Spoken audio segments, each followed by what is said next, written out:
ডোমকল মহকুমায় 3টি আসনই পাখির চোখ সিপিএমের। বৃহস্পতিবার ডোমকল মহকুমা অফিসে মনোনয়ন জমা দিলেন সিপিআইএমের দুই প্রার্থী। জলঙ্গির প্রার্থী ইউনুস আলী সরকার ও ডোমকল প্রার্থী মোস্তাফিজুর রহমান এদিন মনোনয়ন জমা দেন। এদিন ডোমকলে সিপিএম কার্যালয় থেকে কর্মী সমর্থকদের সঙ্গে নিয়ে মিছিল করে দুই প্রার্থী এসডিও অফিসে যান। মনোনয়ন দিয়ে জলঙ্গি বিধানসভা নিয়ে আত্মবিশ্বাসী সিপিআইএম প্রার্থী। জনজোয়ার আমাদের আছে। আজকে পরিবেশ পরিস্থিতির কারণে অনেক সময় অনেক কিছু হয় না।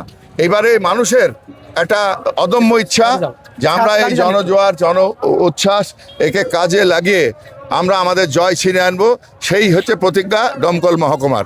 এবং লাল ঝান্ডা ডোমকল মহকুমায় 3টি আসনে আমরা উড়াবো, এ হচ্ছে আমাদের প্রত্যয়। লড়াই আমরা শুরু করেছি, আমাদের প্রতিপক্ষ হিসেবে তৃণমূল উঠে আসবে, এটা আমরা মনে করি এবং আমরা বিশ্বাস করি যে আমরা আমাদের জয় আমরা ছিনিয়ে আনতে পারবো। এদিন ইউনুস আলী সরকারের পাশাপাশি ডোমকল কেন্দ্রের সিপিআইএম প্রার্থীও মনোনয়ন জমা দেন।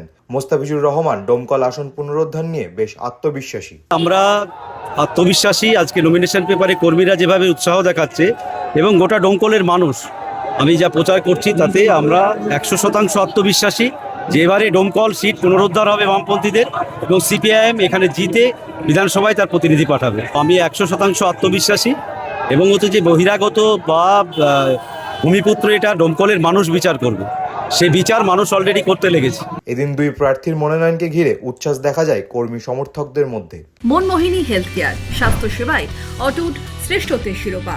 জেলায় প্রথম robotic knee replacement, cardiology with cath lab, neurosurgery, specialised trauma unit থেকে স্মাইল ট্রেন, একগুচ্ছ পরিষেবায় নিয়োজিত। Manmohini health care, quality care with personal touch, Baharampur শিল্প তালুক।